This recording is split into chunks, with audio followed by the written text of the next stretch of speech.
My name is Paula, and I've always thought that family should come first. At 33, I've created a good life for myself. I'm a senior marketing director at a tech firm, I have a nice apartment in the city, and I earn enough to support the people I care about.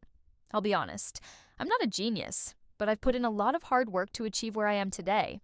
My parents raised me and my younger sister, Lily, in a modest 3-bedroom home in the suburbs.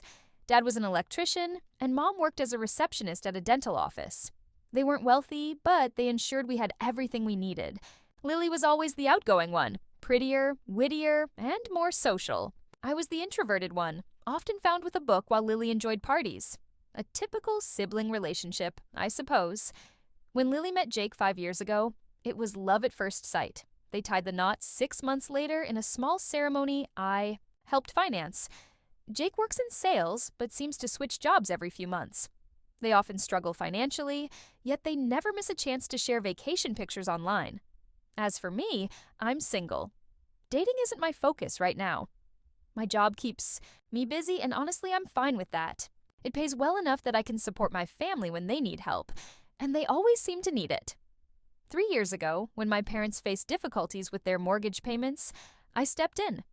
"It's only temporary," Dad said, clearly embarrassed. "Just until we get back on our feet." I didn't mind. I could manage. They are my parents. What was I supposed to do? Let the bank take their house? Then Lily and Jake were unable to pay rent for their apartment. Just for a few months, Lily had promised, her eyes wide and pleading.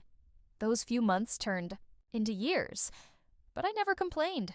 There were always additional requests too, like when their fridge broke, or for emergency car repairs, or tickets to a concert Lily wanted to attend. I never said no. Today was Mom's 60th birthday, and I wanted to make it memorable. I reserved a private room at Bellini's, her favorite Italian spot, and invited all her friends and relatives. The dinner bill would be substantial, but that wasn't all. I had also arranged a surprise gift, a 10-day trip to Mexico for her and Dad. All expenses paid, including flights, hotel, and tours. They had never traveled abroad before, and I thought it would create unforgettable memories. As I wrapped the gift certificate in fancy paper at my apartment, my phone pinged with an email notification. The sender was unknown, and the subject, "Read family dinner, watch this." Probably spam, I thought, about to delete it, but something made me pause. Perhaps it was Lily being silly, creating a video montage of family moments for Mom's birthday. That would be just like her, stealing my spotlight with something heartfelt while I focused on practical gifts. I clicked the email open. The message was short. "You should check out this video from your family's dinner last weekend." There was an attached video. I hesitated for a moment, doing a quick mental virus check, but curiosity got the better of me, and I clicked play. The video displayed my parents' dining room. The footage was a little shaky, but clear enough. It appeared someone was filming from the corner of the room. Mom, Dad, Lily, Jake, and a few other relatives sat around the table, wine glasses sparkling under the light, all laughing about something. Then I heard my name. "Paula's coming to the birthday dinner, right?" That was Uncle Rob. Mom rolled her eyes. "Of course she is. She's paying for it." They all laughed. A knot formed in my stomach, but I continued to watch. "I don't know how you handle her," Jake said, refilling his wine glass. "She's so dull." "Tell me about it," Mom replied, and I felt as if I had been slapped. Every conversation turns into a lecture about saving money or advancing in a career. No boyfriend, no hobbies, just work, work, work.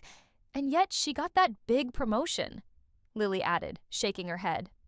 "I still don't understand how she's not exactly Miss Personality," Jake snickered. "Maybe she got it through the bedroom, if you catch my drift." They all erupted in laughter, Dad included. My own father. I felt nausea rise in my throat. My fingers trembled so much I nearly dropped my phone. The worst part was Mom kept swirling her wine. "We have to pretend to be impressed by everything." "She does." "Oh, Paula got another raise." "Oh, Paula bought a new car." Like any of us care. "But we need her money," Dad said, his voice lower but still audible. "What if she decided to stop helping? Where would we be then?"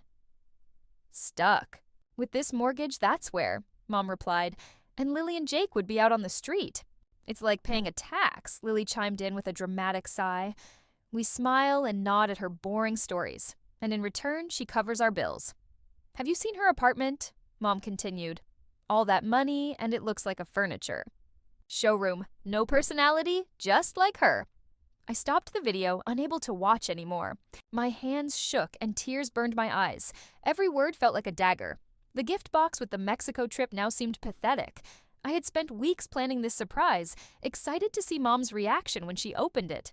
And all this time, my phone beeped with a calendar reminder. Mom's birthday dinner in a few hours. I stared at it, feeling empty inside. My first instinct was to cancel, to crawl into bed, and never face any of them again. But as the initial shock faded, something else arose, anger, white-hot and clarifying. They wanted my money, but not me. Fine, I'd give them exactly what they desired. One last display of generosity, then nothing ever again. I spent the next hour replaying snippets of the video in my mind, while I gathered proof of my family's financial reliance on me. My banking app displayed a clear pattern: monthly transfers for my parents' mortgage, consistent payments for Lily and Jake's rent, plus countless emergency cash transfers whenever they claimed to be in trouble. In the past 2 years alone, I'd given over $78,000 to my family. Seeing that number in black and white made me feel physically ill, not because of the money itself, but due to what it represented. Years of manipulation. I printed out every transaction, organizing them by recipient and date. Then I took the itinerary for the Mexico trip and drew a thick red line through it, writing "canceled" across the page in bold letters. I placed everything into the gift box I had originally prepared for Mom, wrapping it with the same fancy paper. It looked identical to the gift I had intended to give her just hours ago, but its contents were entirely different. The video had been sent anonymously, and I could not figure out who might have recorded it. The angle suggested someone sitting at the table, but who would betray my family's trust like that? And why send it to me now, just before Mom's birthday? Celebration? Regardless, I was grateful for the truth, however painful. I downloaded the video to my phone to ensure I would have it ready at the restaurant. My hands had stopped shaking, replaced by a cold, steady determination. I checked my appearance in the bathroom mirror. I looked the same as always, perhaps a bit paler. No visible sign of the earthquake that had just shattered my world. The drive to Bellini's took 20 minutes. The restaurant's private dining room was already lively when I arrived. Mom sat at the head of the table, wearing the blue dress I had bought her last Christmas. Dad was next to her, his arm around her shoulders. Lily and Jake stood nearby, champagne glasses in hand, laughing with some relatives. The scene appeared so perfectly normal, so loving. Mom spotted me, and her face lit up with a smile that I now recognized as entirely fake. She hurried over and enveloped me in a hug. "Paula, you're finally here? I was starting to worry." I returned her hug mechanically. "Happy birthday, Mom." I moved to the table and took my seat, placing the gift box carefully beside me. It would wait for the right moment. The waiter brought out appetizers, and conversations flowed around me. I barely participated, offering only minimal responses when directly addressed. No one seemed to notice anything amiss, or if they did, they attributed it to my usual dull personality. Mom clinked her glass to get everyone's attention. Before we really get started, I just want to thank my wonderful daughter Paula for arranging this beautiful dinner. She's always so generous. The gathered family members turned to smile at me. I saw it now, the calculation behind their eyes, the thin veneer of appreciation that had nothing to do with me as a person and everything to do with what I provided. The appetizers gave way to the entree, then dessert. Throughout it all, I remained quiet, watching, observing their interactions with newfound clarity. When Dad casually mentioned a kitchen renovation they were considering, I caught the quick glance exchanged with Mom, another project they expected me to fund. When the time came for gifts, relatives presented Mom with the usual scented candles, jewelry, and bottles of wine. She accepted each one with practiced delight. Finally, it was my turn. "Before I give my gift," I said, standing up, "I'd like to share something with everyone." The room quieted. I took out my phone and connected it to the small projector I had asked the restaurant to provide, claiming I wanted to show family photos. "I received a very interesting video today," I continued, my voice surprisingly steady. "I think you'll all find it enlightening." I pressed play. The familiar scene appeared on the wall. My family around the dinner table, wine glasses in hand. I watched their expressions shift from confusion to shock to horror as their own voices filled the room, revealing their true feelings about me. Mom's face lost all color. Dad stared at the floor. Lily's mouth hung open in disbelief. The other relatives shifted uncomfortably, some avoiding eye contact with the screen while others couldn't tear their gaze away from the unfolding disaster. When I finally stopped the video, a heavy silence enveloped the room. Mom broke the silence first. "Paula, sweetheart, you've misunderstood everything. We were just joking around." "It's obviously been manipulated," Lily added quickly. "Someone used one of those AI programs to fake our voices." "That's right," Jake nodded vigorously. "This is clearly a fake." The other relatives murmured in agreement, eager to defuse the situation. Everyone wanted to believe it wasn't real, that a family couldn't possibly be so two-faced. Then a voice spoke from the back of the room. "It's not fake." Everyone turned to look at Aunt Claire, Mom's sister. She stood up, shoulders squared. "I recorded that video last weekend," she stated flatly. "Every word is real." Mom's shock morphed into rage. "You did this! How dare you?" "I've listened to you talk about Paula like that for years," Aunt Claire replied. "I couldn't take it anymore." She reached into her purse and pulled out several sheets of paper. "And here are printouts from your private family chat group, the one Paula doesn't know about." She handed the papers around the table. I took one, my hands numb. It was a screenshot of a messaging app with my family's names clearly visible. "Mom just called. She's paying for the restaurant for my birthday. We should ask her about a new washing machine next week." "Good idea," Lily replied. "Jake needs new tires too." "Dad, don't push too hard, too fast. Let her think it was her idea." Just bore her with praise about her promotion. Works every time. Lowell. I looked up from the paper to see Mom's face contorted with fury. "This is a violation of privacy," she shouted at Aunt Claire. "You had no right to share our private conversations. I could sue you for this." "I haven't even given you my gift yet, Mom," I said, my voice cutting through her tirade. "Open it." With trembling hands, she tore off the paper and lifted the lid.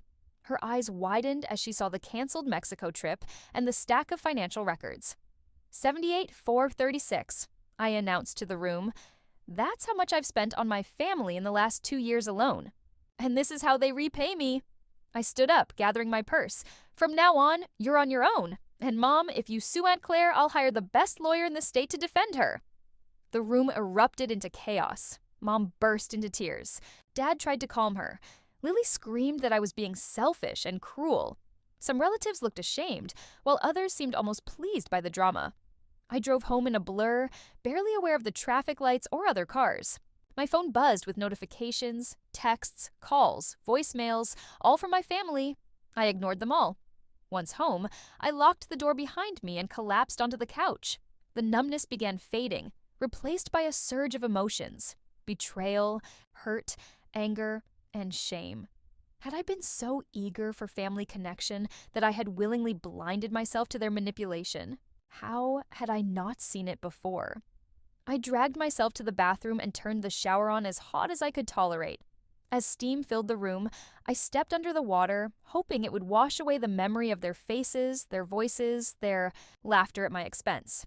It didn't. By the time I emerged, my phone displayed 37 missed calls and twice that many text messages.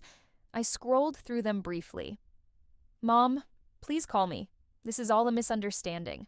"Dad, you're overreacting. We need to talk this through." "Lily, how could you humiliate us like that? You're the selfish one."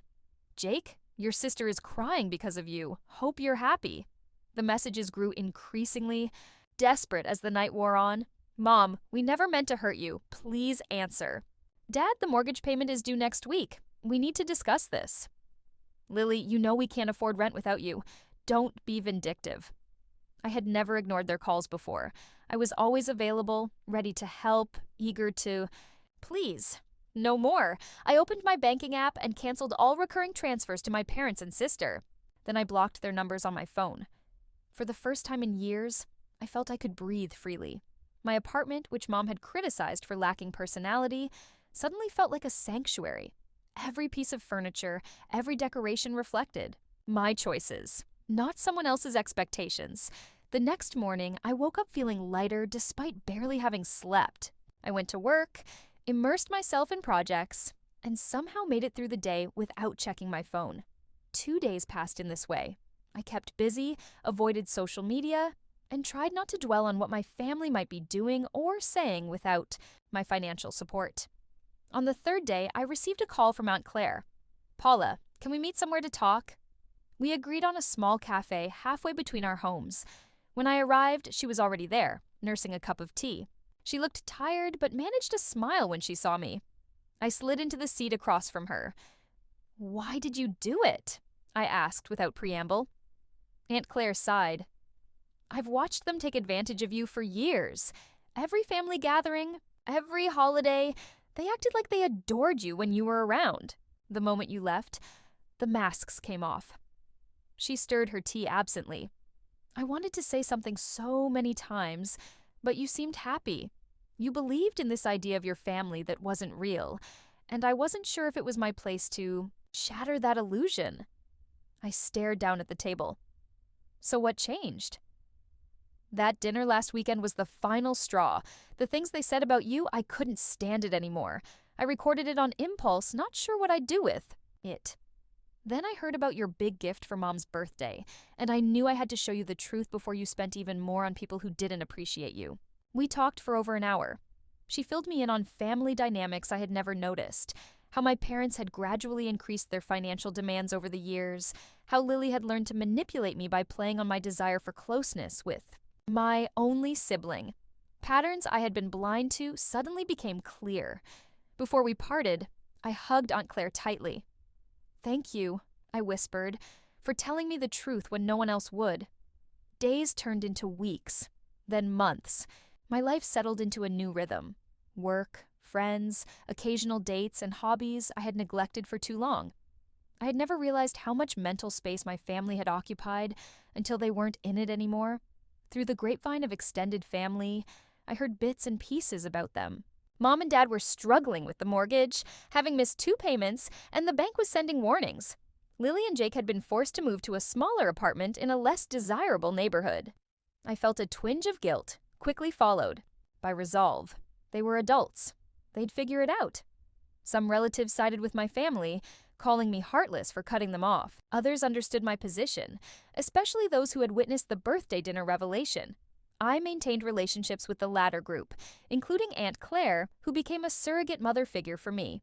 6 months after the confrontation, I was leaving my office building when I spotted a familiar figure waiting by the entrance. It was Lily, looking thinner than I remembered, her hair pulled back in a messy ponytail. My first instinct was to turn around and find another exit, but she had already seen me. I steeled myself and continued walking, my expression carefully neutral. "Paula," she called out as I approached. "Please just give me 5 minutes." I stopped a few feet away from her. "What do you want, Lily?" She twisted her hands, nervously. "I came to apologize for everything. We were wrong to treat you that way." I said nothing, just waited. There would be more. There always was with Lily. "Mom and Dad are really struggling with the mortgage," she continued, her voice growing desperate. "And I'm pregnant, 4 months along. Jake and I had to move to a cheaper apartment because we couldn't afford our place anymore." I had suspected her apology wasn't genuine. Now I knew for certain. "Congratulations on the baby," I replied flatly. "Is that all?" Tears welled in her eyes. "Please, Paula, we need your help. Just until the baby comes. Until we get back on our feet. We've learned our lesson, I swear." I looked at my sister. Really looked at her. Behind the tears and the pregnancy, I could still see the calculation in her eyes. The same look she had when asking for money before. Nothing had changed except their circumstances. "No," I said simply. Her face hardened instantly. "You heartless bastard. Your own family is suffering and you don't even care." I walked past her toward my car, her shouted obscenities following me across the parking lot. Once inside, I took a deep breath and started the engine. I felt nothing for the sister I once loved so dearly. No anger, no pity, not even sadness, just emptiness. A year and a half had passed since that confrontation with Lily outside my office. Life moved on, as it always does. I received a promotion at work, took up hiking on weekends, and even started dating someone. A quiet, thoughtful man named David, who valued honesty above all else. Through my occasional contact with Aunt Claire, and the handful of relatives I still kept in touch with, I heard snippets about my former family. Mom and Dad were consistently behind on their mortgage payments, living under the constant threat of foreclosure, but somehow always managing to scrape by at the last minute. Lily had given birth to a boy and moved back in with our parents to save money. Jake was working 2 jobs but still complaining about never having enough. They had all adapted to life without my financial support, though not gracefully. Sometimes, usually late at night, I would wonder if I'd made the right choice. Cutting them off completely had been harsh, perhaps unnecessarily so.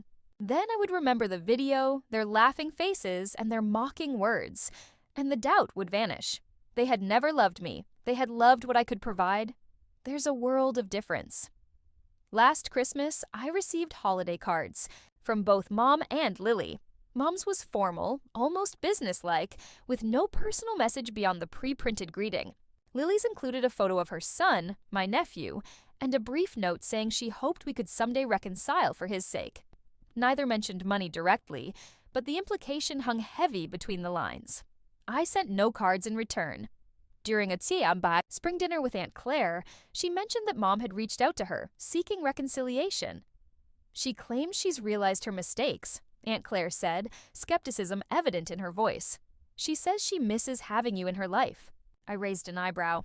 Did she happen to mention this before or after asking if you knew about my financial situation? Aunt Claire smiled ruefully. Of course, some things never change. In the months that followed, there were more attempts. Emails from Dad, explaining how they had misunderstood each other. A letter from Lily detailing the hardships of raising a child without adequate resources. Each message was carefully crafted to invoke guilt without explicitly asking for money. I deleted the emails and threw away the letters without responding. One Sunday morning, while shopping at the farmer's market, I literally bumped carts with Lily. She looked older, more worn down, with dark circles under her eyes. The baby, now a toddler, sat in the cart playing with a toy. For a moment, we just stared at each other, both too surprised to speak. Her son looked up at me with curious eyes that reminded me of my own in childhood photos. A small part of me ached at the realization that I didn't know his name and probably never would. Lily recovered first. She straightened her shoulders and nodded stiffly. "Paula!" "Lily," I replied, keeping my voice neutral. The child babbled something, reaching toward a display of apples. Lily absently handed him one, her gaze never leaving my face. I expected more manipulative pleas, maybe tears or accusations. Instead, she simply said, "We're doing okay, without your money." "I'm glad to hear that," I answered, surprised to find that I meant it. She hesitated, then pushed her cart past mine. "Goodbye, Paula." "Goodbye," I echoed, watching them disappear around the corner. That brief encounter affected me more than I expected, not because I missed them or regretted my decision, but because I realized how completely my life had moved on without them. They were strangers now, people I had once known but no longer needed. The last update I heard came from Cousin Mark at Aunt Claire's birthday dinner last month. Apparently, Dad had found better paying work, and they had managed to refinance the mortgage. Lily was taking online classes while raising her son, hoping to finally earn a degree. They were struggling but surviving, just like millions of other families who didn't have a relative to bankroll their lives. Sometimes people ask if I miss having a family. The question always strikes me as odd. I do have a family. It's just smaller now and built on genuine connections rather than obligation or financial dependence. Aunt Claire, my handful of supportive relatives, my close friends, David, they're my family now. The people who see me for who I am, not what I can give them. As for Mom, Dad, and Lily, I don't hate them anymore.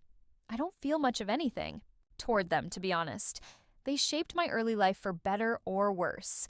But they're not part of my story now, and I'm perfectly okay with that. I still have the video Aunt Claire sent me. I've never watched it again, but I keep it as a reminder, not of their betrayal, but of my own worth, of the lesson I learned that day. Last week, I finalized plans for a trip to Mexico, the same destination I'd once intended to send my parents to. But this time, I'm going with David and two of our closest friends. When I booked it, there was no twinge of regret, no wistful thoughts about what might have been, just excitement for the adventure ahead. That's how I know I've truly moved on. My life isn't defined by what I lost or left behind. It's built on what I've found and what I've chosen. People who value me for exactly who I am, not what I can do for them.